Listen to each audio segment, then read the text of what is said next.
আজকে আমি এখানে সয়াবিন বানাবো ডিম দিয়ে। তো সয়াবিনটা ভালো করে ধুয়ে আর ভিজিয়ে রেখেছিলাম, আধা ঘন্টা জল চিপে নিয়েছি। এখানে এবার আমি নুন দিয়ে দিচ্ছি, সাথে দুটো ডিম দেবো। এখানে আদা রসুন 1 চামচ বাটা দিয়ে দিলাম। একটু জল জল করে নিয়েছি যাতে সব জায়গায় লেগে যায়। কাঁচা লঙ্কাও দিয়েছি বেটে। এখানে লঙ্কার গুঁড়ো 1 চামচ দিয়ে দিলাম।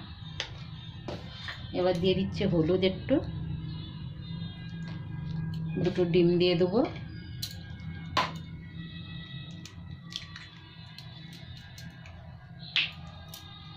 এখানে ভালো করে হাত দিয়ে মেখে তারপরে তেলে ভেজে নেব এটাকে। তেলটা আমার গরম হয়ে গেছে এদিকে। হাত দিয়ে মাখলে খুব ভালো হয় মাখা।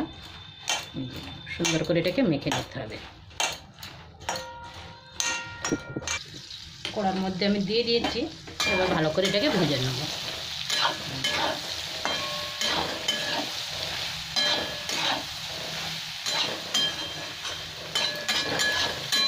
এতে 3-4 মিনিট ধরে একটু ভেজে নেবো, তারপরে আমি আলুগুলো ভেজে নেবো।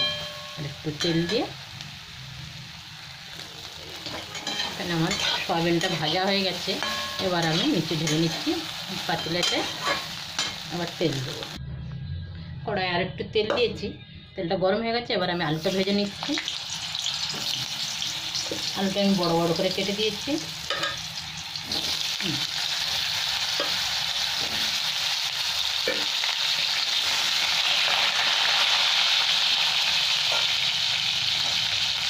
আলুর মধ্যে একটু নুন দিয়ে দিলাম আর একটু হলুদ দেবো, দিয়ে আলুটাকে ভেজে নেব।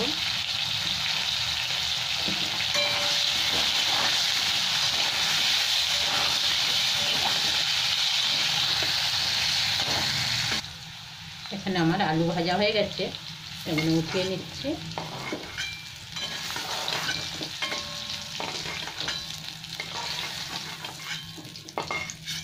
আর আমার তেল দিতে লাগবে না, একটু দুটো তেজপাতা দিয়ে দিলাম তেলের মধ্যে, আর একটু গোটা জিরে দিয়ে দিলাম। এখানে একটা বড় পেঁয়াজ চপারে চপ করে রেখেছি, এটা দিয়ে দিলাম।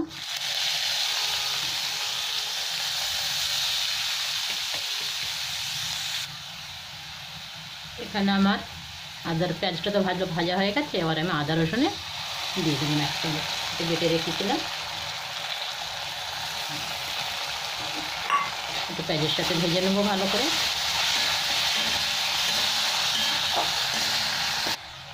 এখানে আদা রসুনের কাঁচা গন্ধটা চলে গেছে। এবার আমি টমেটো ঘষে রেখেছি একটা, এটা দিয়ে দিলাম।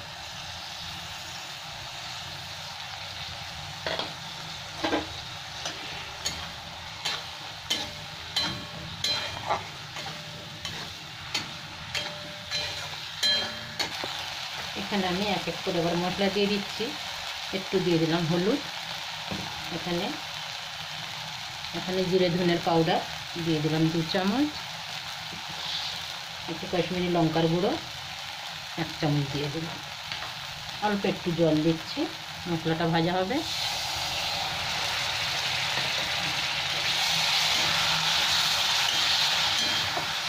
এই মশলাটা একটু ভালো করে ভেজে নেবো, যাতে তেলটা ভালো করে ছেড়ে যায়। তারপর আমি সয়াবিন আর আলু তুলে দেবো। এবার আমি সয়াবিন আর আলু তুলে দিলাম, মশলার থেকে তেল ছেড়ে দিয়েছে। এবার ভালো করে ভেজে নেবো, একসাথে কষিয়ে নেবো।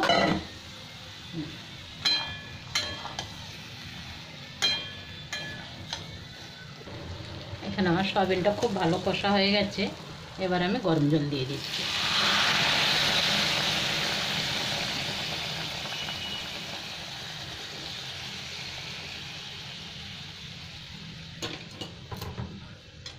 গরম জলটা দিয়ে দিয়েছি, আলুটাও তো সেদ্ধ হবে, তাই ঝোলটা একটু বেশি হয়ে গেছে।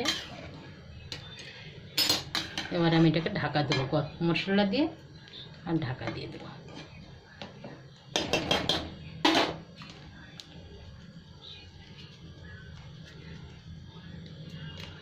এবার আমি ঢাকা দিলাম। 10 মিনিটের জন্য গ্যাসটাকে কমিয়ে দিয়ে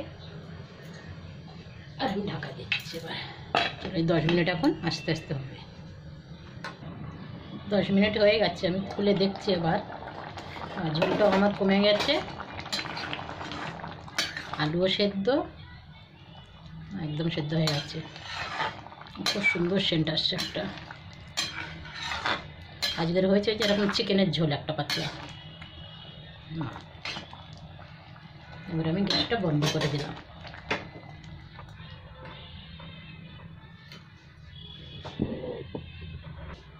আপনাদের যদি এই রেসিপিটা ভালো লাগে তাহলে অবশ্যই লাইক, সাবস্ক্রাইব, কমেন্ট, শেয়ার অবশ্যই করবেন। ধন্যবাদ।